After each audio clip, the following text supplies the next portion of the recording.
বেসরকারি সার কারখানার সামনে বিক্ষোভ। তৃণমূল শ্রমিক সংগঠনের আইএনটিটিউসির নেতৃত্বে এই বিক্ষোভ জমিহারা পরিবারদের সরকারি নিয়ম মেনে বেতন না দেওয়ার অভিযোগ। তৃণমূলের বিরুদ্ধে এই অভিযোগ দলের একাংশের। সরাসরি জানবো রমেনের সঙ্গে কথা বলবো।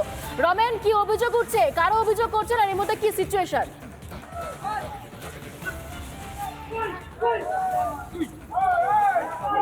দেখো, দুর্গাপুরের পানাগড় শিল্প তালুকে বেসরকারি সার কারখানা, সেখানে এখন চরম উত্তেজনা।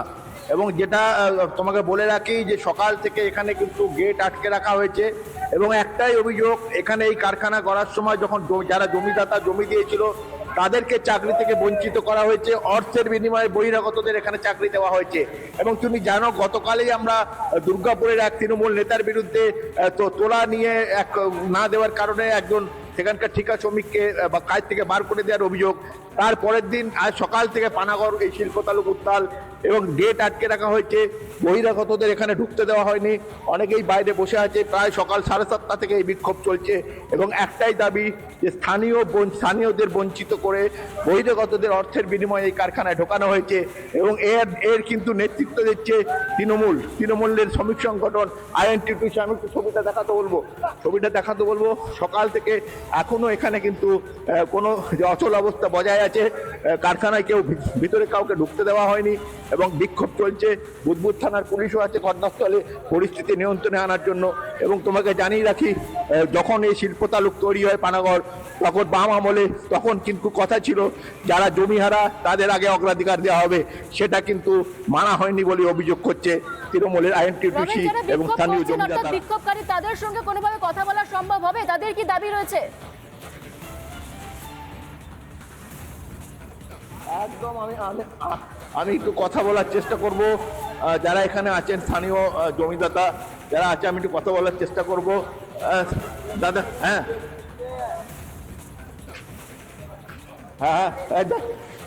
দাদা, কি কারণে বিক্ষোভ করছেন আপনারা? মাইনে বাড়ানো নিয়ে আর বাইরে ছেলেদিকে কাজে ঢোকাচ্ছে এই নিয়ে। বাইরের ছেলেদের কাজে ঢোকাচ্ছে, তারা কারা, কোথা থেকে আসছে? ওই বিহার ঝাড়খণ্ড এদিকে টাকার বিনিময়ে কি ঢুকছে? হতে পারে, এখন সব বোঝা যাচ্ছে না। আবার একটু কথা বলার চেষ্টা করব এখানে যারা গেটে বিক্ষোভ করছেন, আমি কথা বলার চেষ্টা করব। দাদা, আপনারা কি কারণে আজকে বিক্ষোভ করছেন?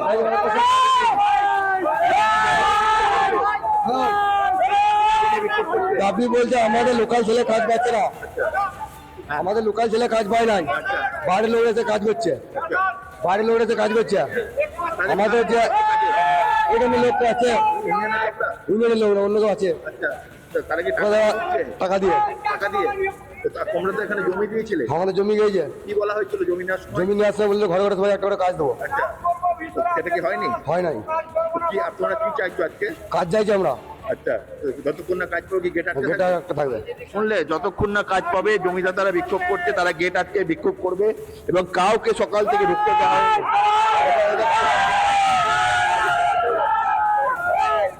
সকালে বিক্ষোভ চলছে। আমি আর একটু কথা বলবো যে ভাই,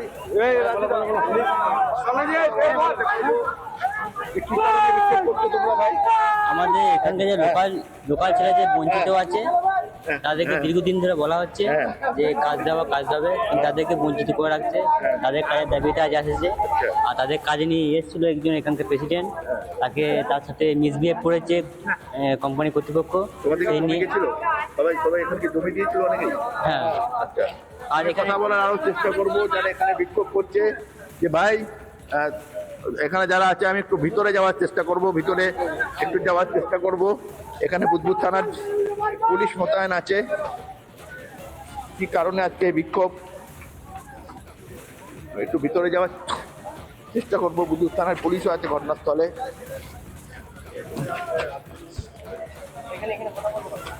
কি আছে?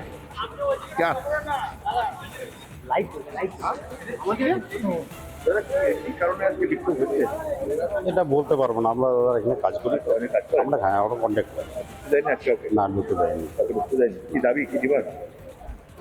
ও বাইরেগত ছেলেগুলোকে বের করতে হবে, হ্যাঁ, লোকাল ছেলেকে দিতে হবে, সেই দাবিতে আন্দোলন চলছে। এটা কি সম্ভব?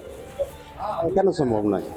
আজকে লোকাল ছেলেরা বসে থাকছে, কাজ পাচ্ছে না, গেট থেকে যেয়ে ঘুরে যাচ্ছে, হ্যাঁ, বাইরের ছেলেরা কাজ যারা করছে। আজকে আন্দোলন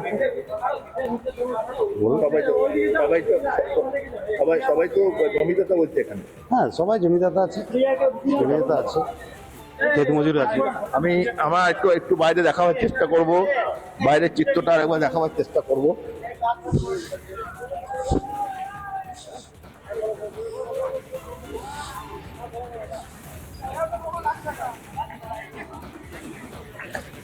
তুমি দেখো এই গেট আটকে একটু বিক্ষোভ চলছে, গেট আটকে বিক্ষোভ চলছে, এখনো গেট আটকে।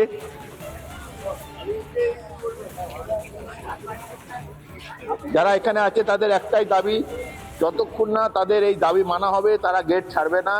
এবং প্রচুর মানুষ বাইরে থেকে যারা কাজ করতে আসছে, কাউকে আজকে ভিতরে এন্ট্রি দেওয়া হয়নি এবং প্রত্যেকেই সবাই বাইরে অপেক্ষা করছে হয়তো গেট কখন খুলবে এবং তারপর তারা ভিতরে এন্ট্রি নেবে। কিন্তু সেটা এখনো পর্যন্ত কিন্তু কোনো রকম আলোচনা সমাধান সূত্র এখনো পর্যন্ত বেরোয়নি।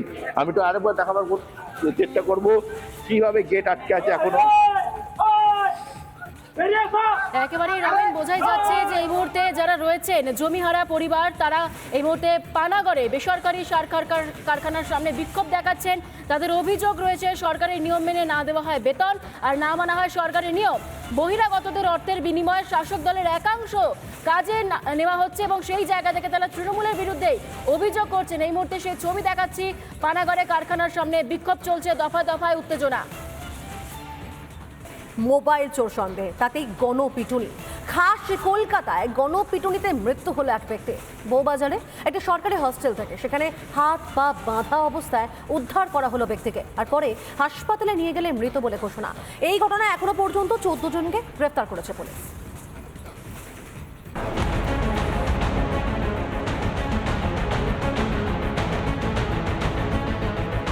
এবার গণপিটুনির ঘটনা খাস কলকাতায়। বউবাজার এলাকায় একটি সরকারি ছাত্রাবাসে গণপিটুনিতে এক ব্যক্তির মৃত্যুর অভিযোগ। হাত পা বাঁধা অবস্থায় উদ্ধার। হাত পা বাঁধা অবস্থায় এই মেডিকেল কলেজের হস্টেল থেকে উদ্ধার হয় এক ব্যক্তি এবং তার পরবর্তী ক্ষেত্রে তাকে নিয়ে যাওয়া হয় মেডিকেল কলেজের এমার্জেন্সিতে এবং সেখানে নিয়ে যাওয়ার পর 15 মিনিট বাদে তাকে মৃত বলে ঘোষণা করা হয়। মূলত যেটা জানা যাচ্ছে এই হস্টেল সেটা মূলত কলকাতা মেডিকেল কলেজের যারা স্টুডেন্টরা রয়েছেন তারা কিন্তু এখানে থাকেন। এবং চাঁদনি চকে টিভি সারানোর দোকানে কাজ করতেন ইরশাদ। মোবাইল চোর সন্দেহে নির্মলচন্দ্র স্ট্রিটের উদয়ন হস্টেলেরই কিছু ছাত্র ইরশাদকে ধরে নিয়ে যায় বলে অভিযোগ। ছাত্রাবাসে ইরশাদের হাত পা বেঁধে মারধর করা হয় বলে অভিযোগ। পরে ওই ব্যক্তিকে পুলিশ উদ্ধার করে হাসপাতালে নিয়ে গেলেও তাকে বাঁচানো সম্ভব হয়নি। ইতিমধ্যেই গোটা ঘটনার তদন্তে নেমেছে কলকাতা পুলিশ এবং হোমিসাইড শাখার যারা গোয়েন্দারা তারাও এসেছিলেন এবং এই হস্টেলের পার্শ্ববর্তী যে দোকান রয়েছে, যেহেতু একবারই বাজার এরিয়ার ভিতরে এই হস্টেল, তাই সেই দোকানগুলোতে কিন্তু সিসিটিভি তলাশ করা হয়। যুবক খুনের তদন্তে লালবাজারের হোমিসাইড শাখা একাধিক জায়গায় গিয়ে তদন্ত করে হোমিসাইড শাখা। মৃতের পা সহ দেহের একাধিক জায়গায় ক্ষত চিহ্ন রয়েছে বলে খবর পুলিশ সূত্রে। আপনারা কি অবস্থায় হাসপাতালে পেশেন্ট রিসিভ করেছিলেন, মানে চোট কোথায় ছিল? পেশেন্ট জ্ঞান ছিল, ঠিক আছে। আচ্ছা, পেশেন্টের জ্ঞান ছিল কিন্তু খুবই খারাপ অবস্থা আর কি। পেশেন্ট ইনজুরির দাগ ছিল, শ্বাসকষ্ট হচ্ছিল। বিনা কারণে স্বামীকে পিটিয়ে মারার অভিযোগ মৃত ইরশাদের স্ত্রীর। 14 दिन मिलकर मारा, सब इधर है बैठा हुआ। हमें मालूम नहीं, हमें क्या कंपनी बोलते कि मार दिया है तुम्हारे पति के, हॉस्पिटल भर्ती। मेरा पति चोर नहीं है, चोरी नहीं किया। মৃত যুবক যেই দোকানে কাজ করত তাকে উদ্ধার করতে পৌঁছন সেই দোকানের মালিক। গুরুতর অভিযোগ করছেন দোকান মালিক। जब वहाँ हॉस्टल पहुँचा तो पुलिस भी था, तो पहले बोला था आधा घंटा तक नहीं खोला। मुंशीपाड़ा थाना पुलिस का था, बउबाजार थाना का था। आधा कर गया, स्टेटमेंट लिए, वो लगा हुआ निकाला बाहर। मतलब ऑलमोस्ट वो मतलब हाफ तो खत्म हो ही चुका था वो। মোবাইল চুরির সন্দেহ থাকলেও কেন পুলিশের দ্বারস্থ হয়নি হস্টেলের আবাসিকরা? কলকাতার সরকারি হস্টেলগুলিতে কি আদৌ পর্যাপ্ত নজরদারি রয়েছে? গণপিটুনিতে যুবকের মৃত্যুতে উঠছে একাধিক প্রশ্ন। বউবাজার থেকে অডম মজুমদার ও ভাস্কর বসুর রিপোর্ট, রিপাবলিক বাংলা।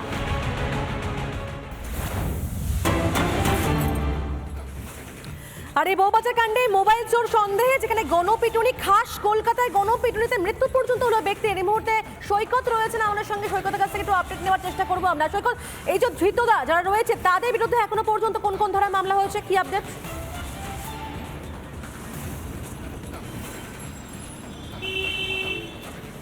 দেখো এখনো পর্যন্ত 14 জনকে গ্রেপ্তার করা হয়েছে। এই 14 জনের মধ্যে 2 জন এক্স স্টুডেন্ট, 2 জন প্রাক্তন ছাত্র এবং বাকি 12 জন তারা পাঠরত ছাত্র, বিভিন্ন কলেজে পাঠরত ছাত্র। এই যে আমার পেছনে উদয়ন হোস্টেল, রাজ্য সরকারি হোস্টেল, রাজ্য সরকারের SC ST PG post graduate স্টুডেন্টদের জন্য এই হোস্টেল। এই হোস্টেলেই গতকাল সকাল 8:30 থেকে 9:45 নাগাদ এই ঘটনা ঘটে, বা এই সময়ের কিছুটা আগে এই ঘটনা ঘটে। এখনও পর্যন্ত 14 জনকে গ্রেপ্তার করেছে পুলিশ, যার মধ্যে 2 জন প্রাক্তন ছাত্র এবং 12 জন বিভিন্ন কলেজে পাঠরত ছাত্র। তাদের এগেনস্টে সরাসরি খুনের মামলা রুজু করা হয়েছে আন্ডার সেকশন 302। একদমই ঠিক তাই, অর্থাৎ এই সমস্ত ধরনের মামলা রুজু হয়েছে, অবশ্যই সেদিকে নজর থাকবে আমাদের। ধন্যবাদ তোমাকে।